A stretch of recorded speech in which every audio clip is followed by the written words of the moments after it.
Attracting more young people into the agricultural sector is one of the objectives of the Mzansi Young Farmers Indaba taking place in Soweto. Business reporter Ntokozo Khumalo is there for us attending, and she brings us an update as to what exactly is being discussed. Agriculture, one of the most important careers that one can ever get into, Ntokozo, because food, people will never stop wanting food. However, young people have tended to shy away from this particular sector or industry. Explain to us whether or not they are optimistic about joining this sector nowadays.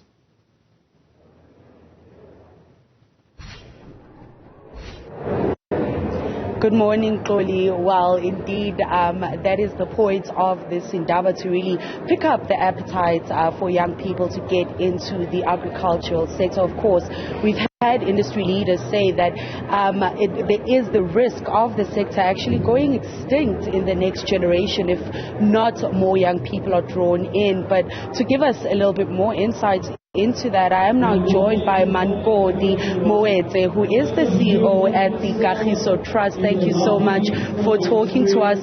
Could you perhaps just give us some insights and overview of this Indaba, what the objectives are and what the results that you hope to reap from this Indaba?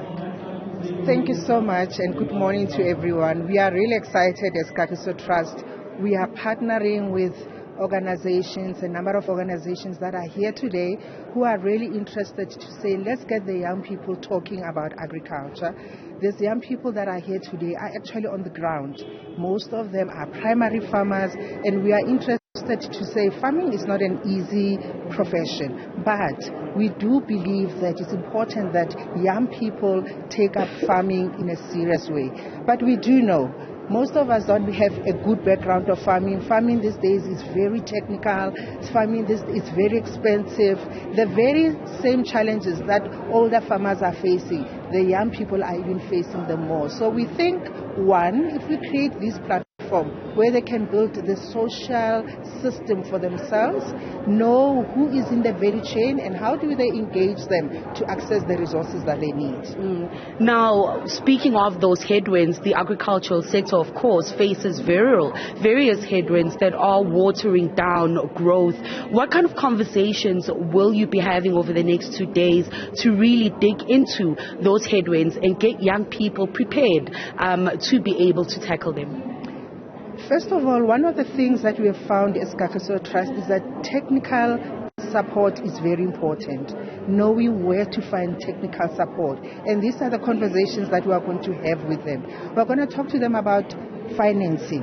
What is the right kind of finance? Where do you access that finance? But also there's an issue of markets. You know, markets have got long-standing traditional relationships, and these young people, they can have best produce, but unless they can access the market, they are actually in a very difficult space. So this is meant to have those conversations to say, how do you get into the market in a more decisive manner? But we're also interested in collaboration, aggregation. You know, to supply big value chains, you need size.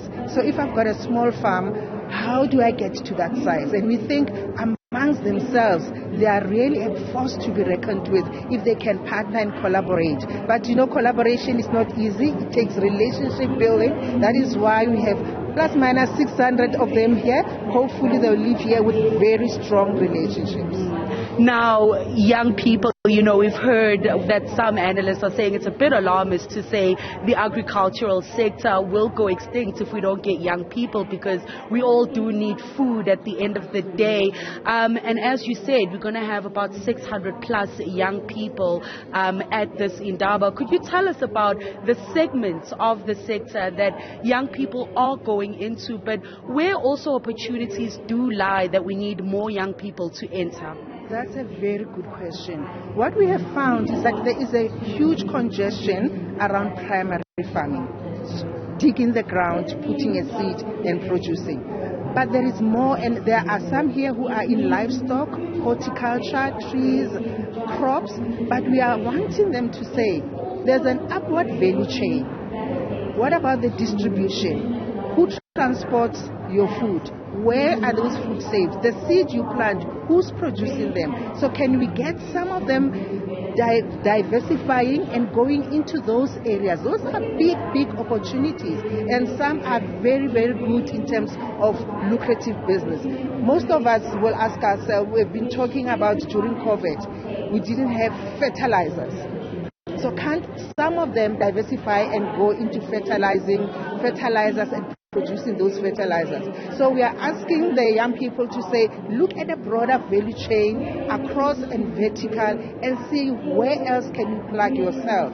Some must remain in primary agriculture, but definitely we need more actually being along the value chain. So we are interested. We think if people can travel from all over South Africa to come here, these are the young people that we must really, really support. Mangodi, thank you so much for your time. Of course, that is Mangodi Moete, who is the CEO at the Kagiso Trust of Oli, just talking us through the objectives of this two-day Mzansi Youth Farmers Indaba. Some of the conversations, of course, that will be had is also getting young farmers to the point of commercialization, protecting them from those storms that the agricultural sector often does face, and really preparing them for sustainable growth so that they can add to job creation and the greater economy. And later we are going to hear from the Minister of Agriculture, Land Reform and Rural Development just on some of the projects that her department is also working on, as well as funders including the Land Bank and IDC on some of the funding projects or programs that they do have for young farmers trying to really scale in the sector. For now, that's all from me, but I will be updating you throughout the day. Ntokozo, Khumalo, thank you very much, our business reporter there.